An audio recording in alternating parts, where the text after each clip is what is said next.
लक्ष लक्ष लक्ष लक्ष नाशिककरांनो, तुमच्या घरातील इलेक्ट्रॉनिक वस्तूंसाठी एकच विश्वासाचं ठिकाण वाझट इलेक्ट्रॉनिक्स. फॅन असो, LED lights, TV, home theatre, water heater किंवा कार स्पीकर, सर्व काही मिळवा योग्य दरात आणि विश्वासार्ह सेवेसह.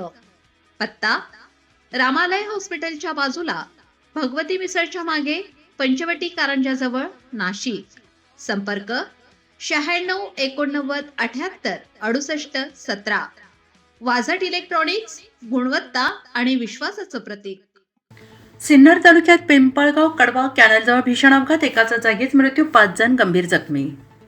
सिन्नर तालुक्यातील पांचाळे सोमठाणे रस्त्यावर पिंपळगाव कडवा कॅनलजवळ आज पहाटे सुमारे 6 वाजण्याच्या सुमारास टाटा मॅजिक वाहनाचा भीषण अपघात झाला आहे. या अपघातात वाहन चालक अलीम आदमसह वय 30 राहणार मालेगाव यांचा जागीच मृत्यू झाल्याची प्राथमिक माहिती आहे.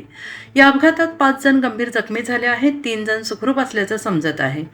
अपघातग्रस्त वाहनाचा क्रमांक MH20 BC 7264 असा आहे. या अपघाताची माहिती मिळताच परिसरातील नागरिकांनी घटनास्थळी धाव घेत जखमींना मदत केली आहे. गंभीर जखमींना पुढील उपचारासाठी रुग्णालयात दाखल करण्यात आलेलं आहे.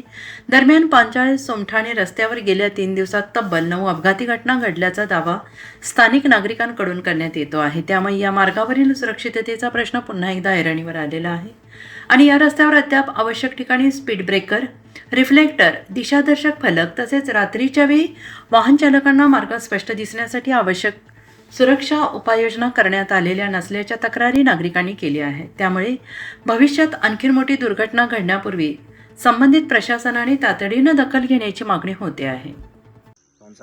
पांचाळ्या सोमठाणा हवे इथे ना वारंवार ऍक्सिडेंट होते.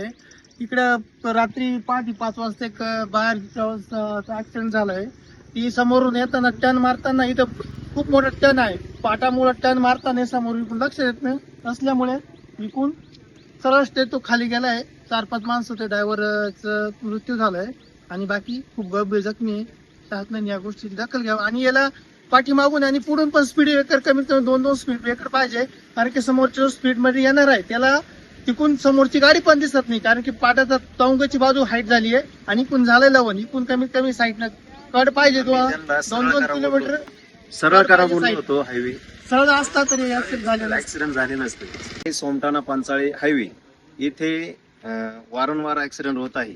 हे बघा, सकाळी इथे एक मालेगावची गाडी गेलेली आहे. त्या गाडीमध्ये साधारणतः 9 जण होते. 9 मध्ये एक ड्रायव्हर एक्सपायर झालेला आहे. 4 जण जखमी आहे आणि 4 जण व्यवस्थित आहे. त्यांना सुखरूप बाहेर काढून आम्ही दवाखान्यात पाठवलेला आहे. पण आमचं शासनाला असं म्हणणं आहे, हा रस्ता झाला पण याला पुढं रिफ्रेटर नाही, स्पीड ब्रेकर नाही आणि याची कुणी दक्षता बी घेत नाही. इथे आतापर्यंत कमीत कमी 10 ते 12 ऍक्सिडेंट झालेले आहे. तर आमचं शासनाला एवढंच म्हणणं आहे, काहीतरी याची दखल घ्यायला पाहिजे. आणि आम्ही कंपनीवाल्यांना बोललो वारंवार, इथे पांचाळ्यामध्ये शर्मा साहेब म्हणून त्यांना वारंवार बोलतोय, ते सुद्धा मनात मनाव घेऊन नाही राहिले. तर जर असं चाललं तर काही याचं हे नाही ना.